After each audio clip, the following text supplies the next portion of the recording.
segue that Aaron gets to start with. No, he starts. Okay.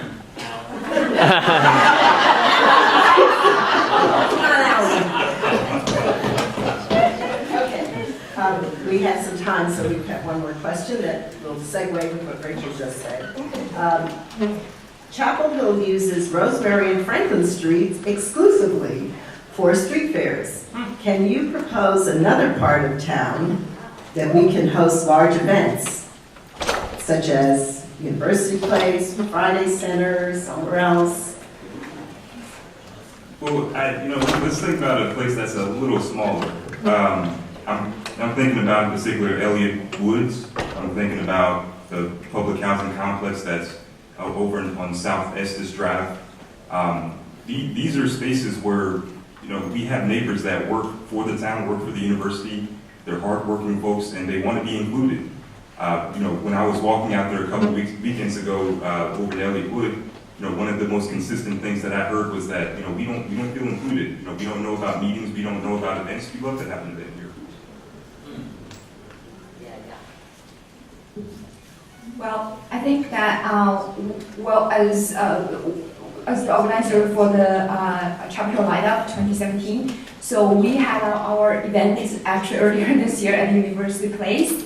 It is a great place, but I think we need a larger facility actually to really accommodate those larger scale events. So I'm thinking that next year we may need to move to Friday Center. If you guys have any other ideas or great ideas, I'm looking forward to hearing that. Thanks. 30 seconds. Well, we use Franklin Street because the state lets us close it for many things, including the NCAA celebrations and Halloween. And we asked them to let us do it. They figured out we're right. Rosemary Street, we own ourselves. The other places mentioned are either private. I'm glad Chinese Culture Festival got into University Place, the Friday Center. One place I'd like to see used for events like this is when we do the American Legion Farm of the Park. It's somewhere I think we can fit something in there too. I agree. I think we need a beautiful pavilion and some large indoor covered space in Legion Park. It can be used for a farmer's market, like Carberry uses its facility, but it can also accommodate other festivals and events. But the good thing about having something downtown is that it brings people to our businesses, so it has a dual purpose. So I would love to call to close Franklin Street every Sunday and us walk and bike them. But I know I'm not going to get it. It's an idea.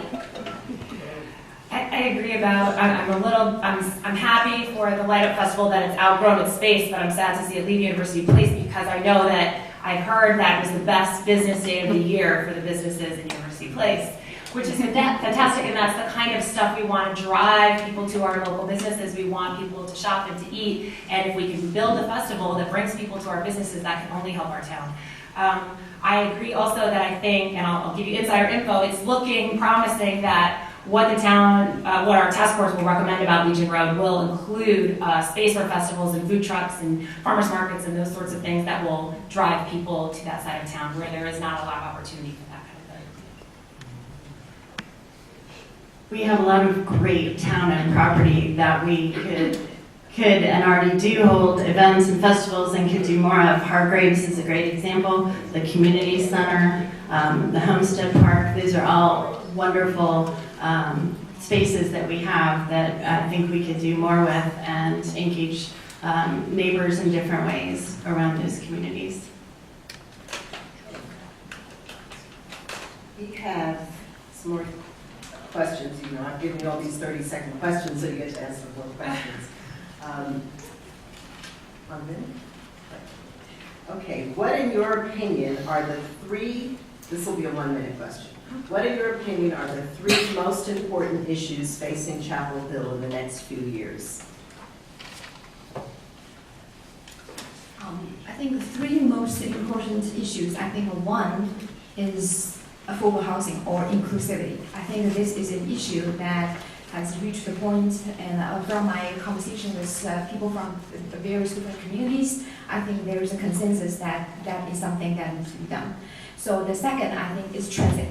I think that there are the paradigm of like a car-focused transit system. I think it does not fit into the current trajectory of where the transit system is going. So I think that in order for our community and for the environment, I think it's important for us to work on the transit system.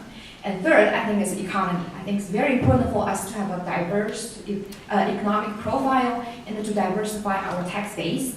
And we need to promote the innovations and the startup and the high-tech companies to bring them in, and they bring in the good-paying jobs and more opportunities for this town.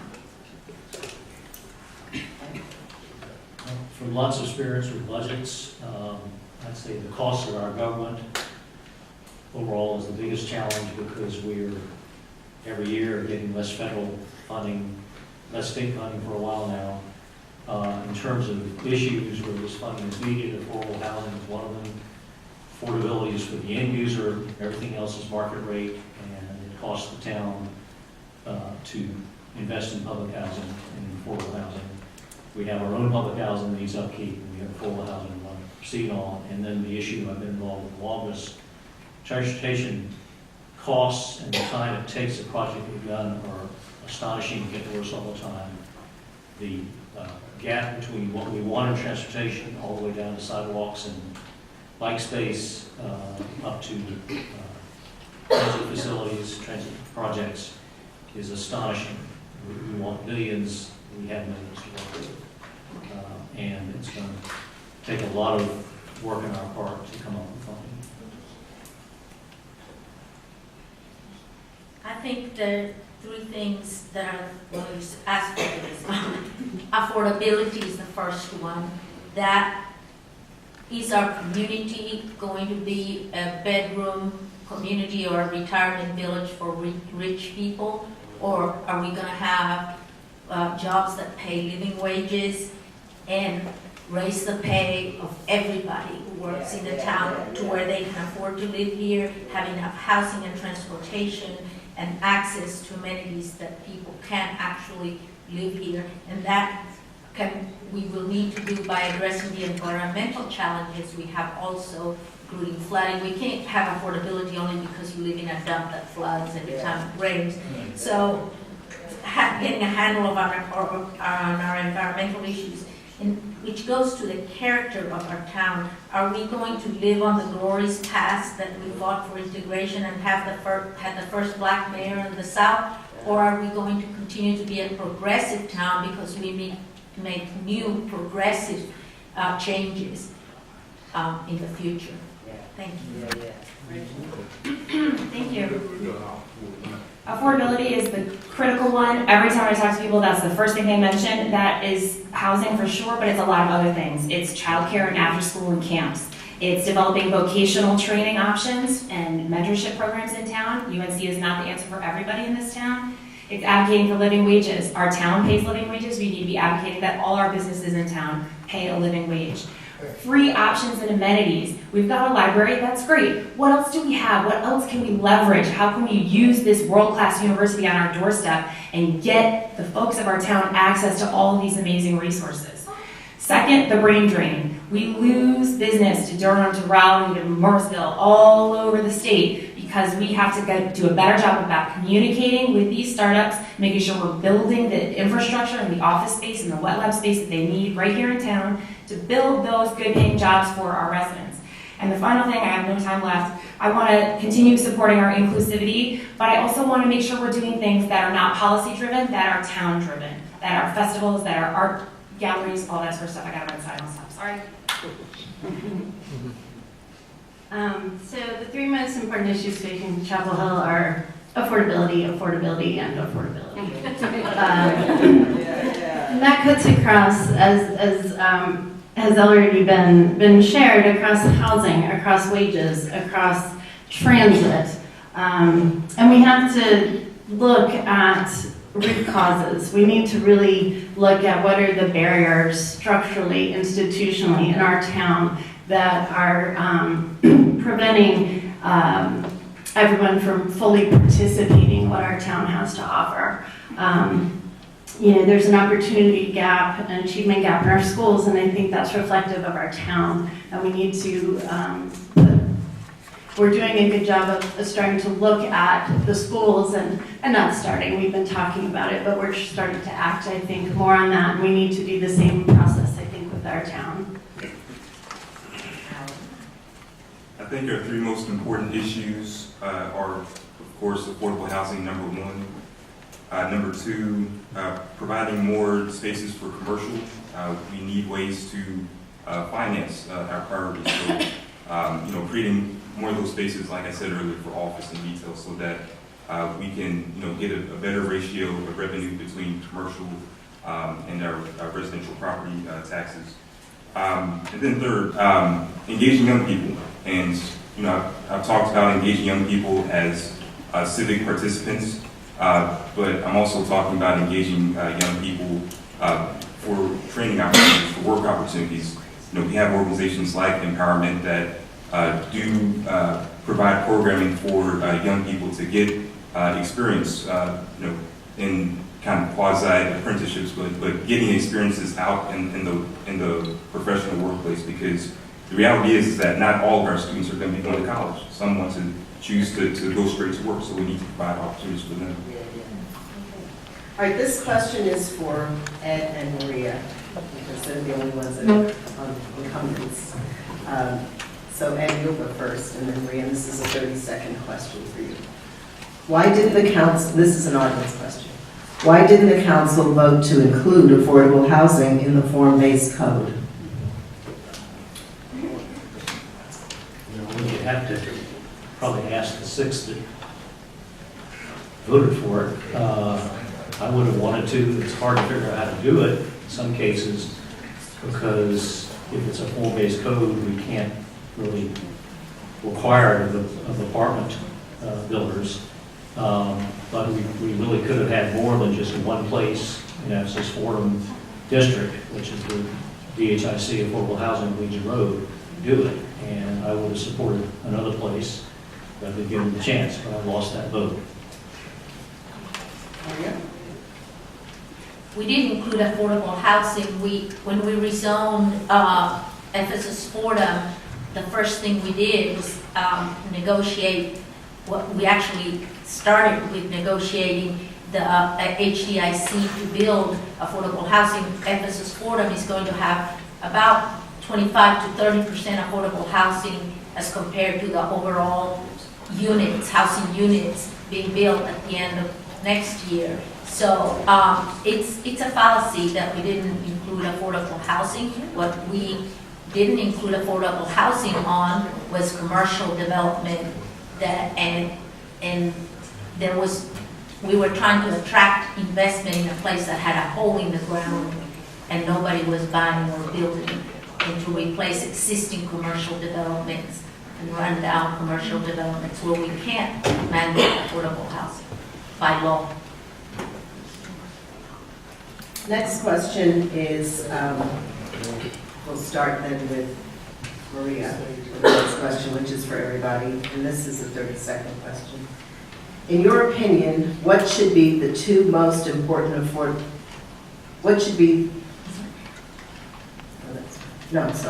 What's one example of an affordable housing program or development that you think worked well and why?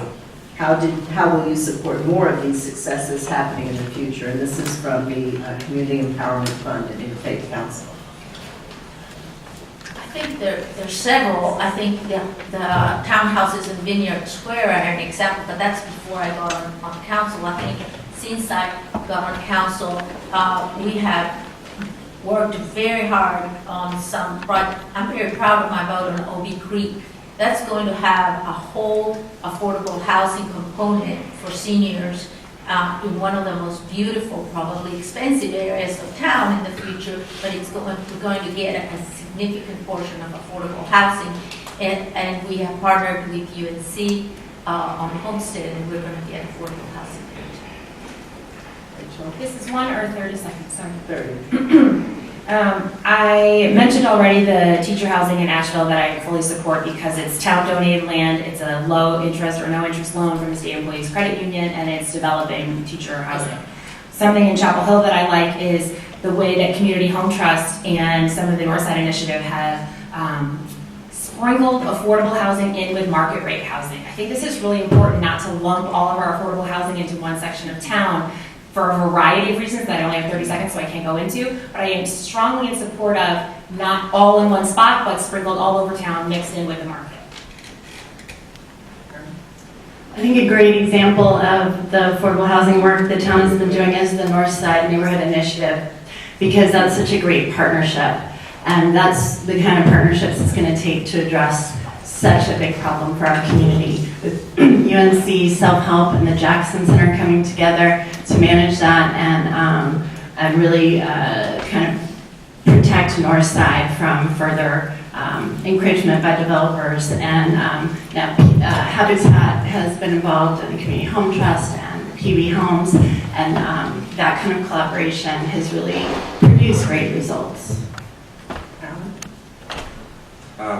Like folks have said, there are a lot of great examples, but one in particular I'm thinking of is over in Glen Lennox, where as part of the development agreement, there's an agreement to cap the rent. And if going forward, if we can replicate that kind of provision in future development agreements, that'd be great. But that's definitely something that I would like to have on the table.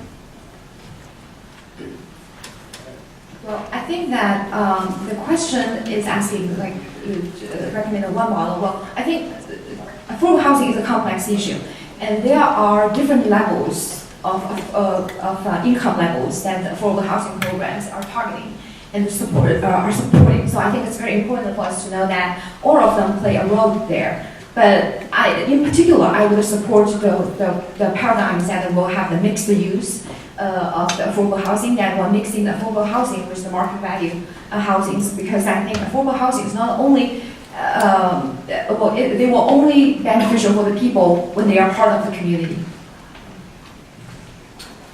Well, I'm going to pick Glen Lennox because I'm the council member who proposed that there be a development agreement process, because that's one that allows everyone, including council, to talk with each other and collaborate with each other. I could tell early on that the developer and the neighbors got along surprisingly well, and they engaged themselves very strongly with him and with his company, and really pushed them well into affordable housing strategies that we haven't seen anywhere else. That are really quite commendable, particularly the one that vests people in place as renters and lets them stay there. Thank you.